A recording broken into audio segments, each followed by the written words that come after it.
The poor man's game drive. In the last few years, in conversation and reading on forums, we have ever so often heard of the mention of the possibility of a poor man's game drive.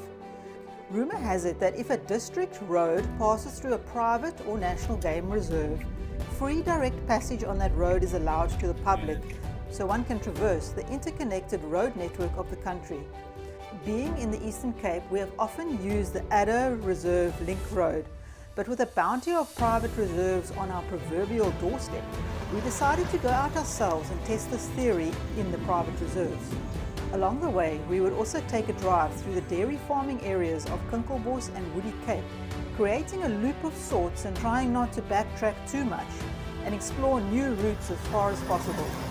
We've included a map of the route we have used near the end of the video if you'd like to see exactly where we went. Have a watch and see what we found and where we ended up. We left Gqeberha, or Port Elizabeth, in the morning and headed out on the N2 towards Colchester. Just after Colchester, we turned off to the right at Kinkelbos and started our first gravel road of the day. This is a very good gravel road with acacia and thorn bushes cozying up quite close to the side of the road at the beginning part. And then it meanders through multiple dairy farms, following the coast and then turning back up towards the R72.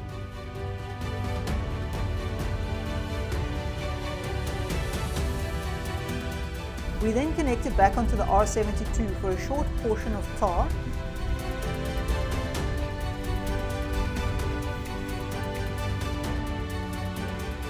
And along this portion of the R72, you come across two very well-known padstalle, or farm stalls on the side. The first one being Oakley and the second one being Tamjazi.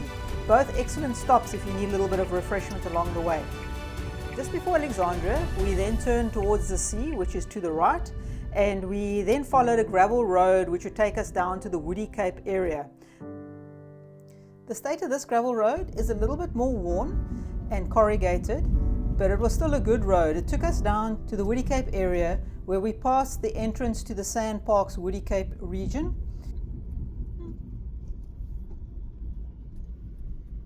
It took us through quite a dense, almost like milkwood forest area, and then we came up near the coastline and actually could stop and get a really good view out of the dunes in the distance, and over the sea we could actually make out Bird Island in the distance.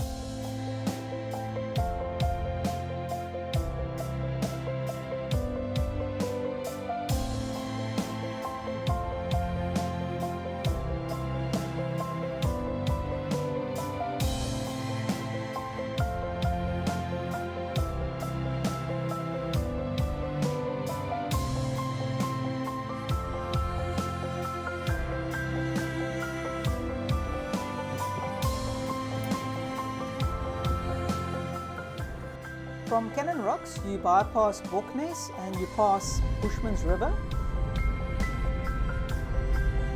R72 takes you over the river of Bushman's and Kenton-on-Sea. Just the other side of Kenton-on-Sea, you turn up to the left and then you join a gravel road again, which then leads you up to Sibuya Game Reserve.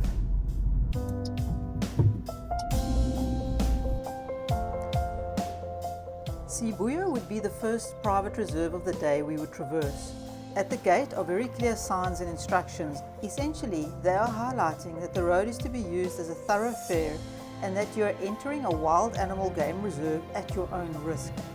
You must remain on the main thoroughfare road and not deviate off it, as you would then be considered to be trespassing and could be prosecuted. Don't get out of your vehicle or try to use the road on a bicycle or a motorbike.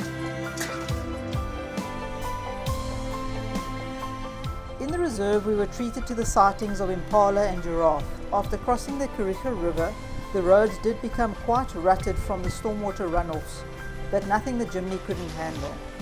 The scenery was also quite spectacular over the Kariga River.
After leaving the reserve, we took the R343 back down to Kenton and stayed on the R72 till just after Alexandria, where we again took a gravel road which follows the ridge of the Koolsrand and delivered us to the Karel Landman Monument, also known as the Aardbol, which in Afrikaans translates to the globe.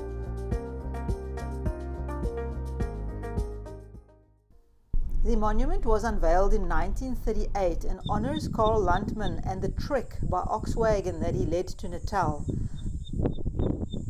The globe is 3 meters and portrays the ox wagon with a span of oxen traversing the globe. Overall, the monument is well kept and actually a very nice place to stop for a picnic under the trees.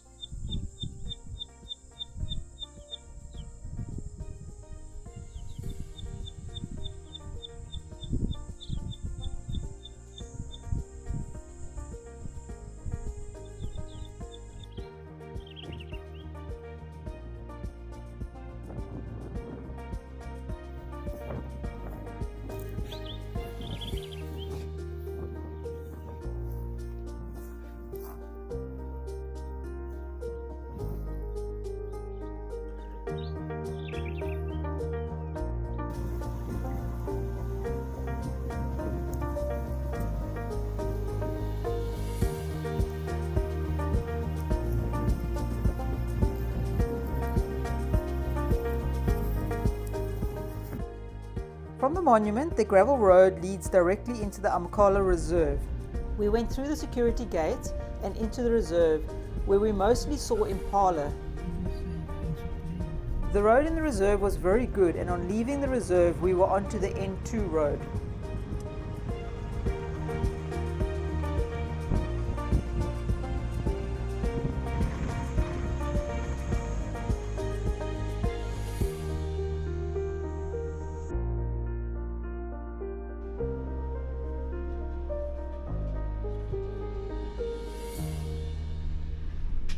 Just a short stint on the N2 and we turned right onto the gravel road leading up to the Shamwari entrance.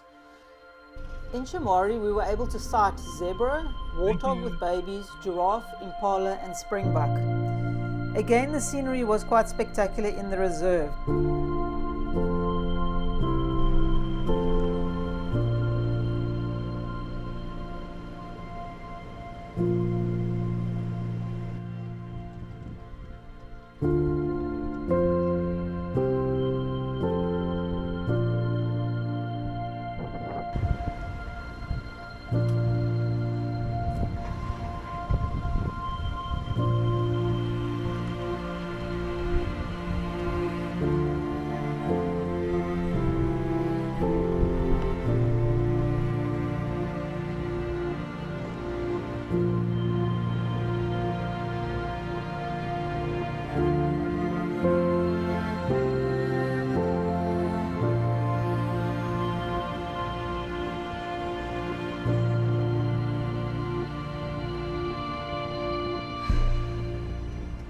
After leaving Shamwari at Gate 3, we turned right and drove along the Kwantu Game Reserve fence line, again with some nice sightings of game.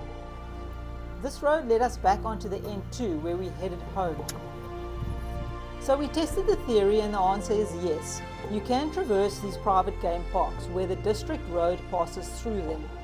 It was an enjoyable day out, not just taking in the scenery, but getting rewarded with some nice game sightings too. If you know of any other poor man's game drive routes, please share in the comments below. We'd be really interested to know where else you can do this.